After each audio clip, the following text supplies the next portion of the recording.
မြန်မာပြည်ရှင်ပြတရုတ်တဲ့တန်ကိုဆိုပြီးစောပြီးထုတ်နိုင်တယ်ဘဝဲမောင်တဲ့တယ်ဆိုတာတကယ်ရှိခဲ့တာနတ်ပြမဖြစ်တော့မသေးကြဘူးဘဝဲမောင်တဲ့တယ်တကယ်ရှိခဲ့တယ်လူလောက်ခဲ့တဲ့ဘဝဲကိုအကုန်လည်းခုချိန်တည်းရှိတယ်ဟိုဘက်ကတကောင်းကြံကြမှာတန်ချက်ဖို့ကြီးတွေဆို120ကျော်ရှိသေးတယ်ခုချိန်တည်းရှိတယ်အဟောင်းတွေပေါ့ဗျာအပြတ်တွေပေါ့အဲ့တော့မြန်မာပြည်ကအဲ့ဒီချိန်မှာတရုတ်ကကြေးပဲထုတ်နိုင်တယ်တန်မထုတ်နိုင်တယ်နောက်ဒီခေတ်တရားဆိုတာကနိုင်ငံခြားကိုခုခေတ်လို့ဆိုရန်ကုန်လိုပေါ့နိုင်ငံခြားရေချောင်းကနေပြီးတော့နိုင်ငံခြားကိုတန်နေရောက်တာအဲ့ဒါလောက်ထိမြန်မာတွေကရှေ့ကိုအများကြီးနိပညာရောအဆင့်တန်းရောရှေ့ကိုအများကြီးရောက်ခဲ့တယ်အဲ့ဒီတုန်းကမြန်မာပညာရေးကိုဘယ်သူတွေဥဆောင်ခဲ့လဲဘုန်းကြီးတွေဥဆောင်ခဲ့တယ်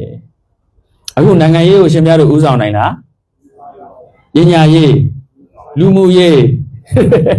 ပြောလို့မကောင်းပါဘူးဘယ်ဘက်မှတပြည့်တော့ကဥမစားနိုင်တော့အရှင်ဘုရားတို့ဘာကြောင့်လာဝဲချနေတာကုသိုလ်ရမယ်ထင်လို့မင်းတာမသေးကြဘူးမသေးကြဘူးသူတို့လည်းမသေးကြဘူးတပြည့်တို့လည်းမသေးကြဘူးနော်လူတွေကဒီလိုရှိန်နေတယ်လားကုသိုလ်ရမယ်ထင်လို့အစင်လာရဘုန်းကြီးတွေလူရမယ်လို့ပြောထားလို့နှစ်ကရင်ထဲကနေပြီးတော့ချီးမြှောက်ထိုက်တဲ့ဟာတွေတကယ်အားကိုးထိုက်တဲ့အနေထားနဲ့လာတာတော့နေသွားပြီဂျာကန်လင်းတော့နေသွားပြီမိကြည့်ပေါ့မိကြည့်ကိုကောင်းပါလေတပည့်တော်ရဲ့သားတွေသမီးတွေရှင်ဘုရားတို့ဆုံးမပေးပါဘုရားလို့အဲ့ဒါဘယ်နှယောက်ရှိတယ်ဟုတ်လား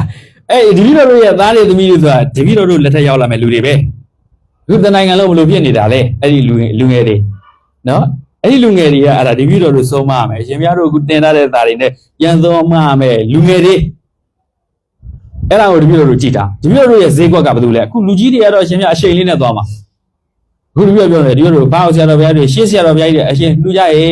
လူတင်တယ်ဒါပရိယတိဒါနာဆိုထောက်ပံ့နေတယ်နိဗ္ဗာန်တော့အများကြီးထောက်ပံ့ဖြစ်နေတယ်ယုံလို့ဆရာတော်ဘုရားကြီးတွေဟောတာပြောတာကြင်ကြံအားထုတ်တာကိုယုံလို့လာလူနေတာတပည့်တော်တို့ရဲ့အပြောဆိုဒီတိုင်းကြင်ကြံနေဆိုရင်ရှင်တော်တို့မသိကြဘူးစင်ကောင်းမှုတွေပိုများသွားပြီအဲ့ဒါဆိုတော့တပည့်တော်တို့ကဒါအရေးကြီးပါတယ်ကြင်ထားတော့ဗျာရှေ့တော့ကပိဋကတ်တိုက်တွေနော်ကျောင်းဆောက်တယ်ဆိုရင်ကျောင်းမှာအပြင်တိုင်းအတွင်းတိုင်းရှိတယ်ဗကံမှာလည်းအခုကြိုက်တဲ့နေရာမှာလေ့လာကြည့်ကျောင်းတိုက်နေရာတွေမှာအပြင်တိုင်းအတွင်းတိုင်းဆိုပြီးရှိတယ်ဒီဟိုကျတော့တိုင်းသုံးတက်ဗျာအတွင်းဆုံးမှာဘုရားတိုင်းရှိတယ်ဗျာအလဲတိုင်းရှိတယ်ဗျာဟိုအပြင်ဆုံးကျတော့အပြင်ဆုံးအရန်ကျတော့ဘုံကြီးကျောင်းတွေသိမ့်နေဗျာဒီဟိုရှင်များတို့ရောက်တဲ့အခါလေ့လာတယ်ဓာတ်ပုံရိုက်သွားတာမျိုးမဟုတ်အောင်ဒီလိုခီးသွားရင်ဓာတ်ပုံရိုက်သွားတာမဟုတ်အောင်ကိုဘုံကြီးရောလူရောတော့ခီးသွားရင်ဓာတ်ပုံရိုက်သွားတာဟိုမျက်စိနဲ့ကြည့်ပြီးတော့တခါလဲညံနဲ့တခါလဲမြန်အောင်သူတို့ဘလို့တိဆောက်တာဒီလိုတော့ပြေးတာဒီဟိုရောက်တဲ့ခါကျသီးလင်္ကာရောက်တဲ့ခါဆွမ်းသားเจ้าမှာရဟန္တာမဖြစ်ဘူးတဲ့เจ้าမရှိဘူးတဲ့စာမှာဟုတ်တယ်မဟုတ်လားဗျာဆွမ်းသားเจ้าတွေရောက်တော့ဒီနေရာကရဟန္တာတွေသတိပဋ္ဌာန်နဲ့သုံးဝေးသွားလို့တရားရသွားတဲ့နေရာတွေတိမ်မာဒီမှာရဟန္တာကြီးတွေနော်